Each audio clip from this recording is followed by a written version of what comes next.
అమ్మాయి లక్షణంగా ఉంది, నీకు చాలా ఎక్కువ. పెళ్లి చూపులంటే నాకు అమ్మాయికి అనుకున్నా, ఆ తర్వాతే అర్థమైంది అసలైన పెళ్లి చూపులు అత్తా కోడళ్ళకని.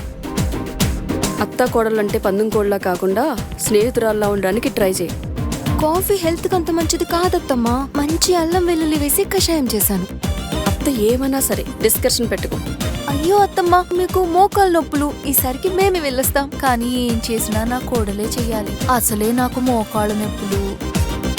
ఇంకా జీవితాంతం కుంటుకుంటూ నడవాలా డాక్టర్? ఇలాంటి మాటలే వద్దనేది. ఇప్పుడు ఏం చేయాలరా? నోరు మూసుకుని కూర్చోవాలరా? అమ్మా గౌరీ, గౌరీ, గౌరీ, అమ్మా గౌరీ. వస్తున్నా అత్తయ్య. మీకు మీ అమ్మ మీద ఉన్న ప్రేమ నా మీద లేదు అని. నా నిజమైన ప్రేమ నువ్వే గౌరీ.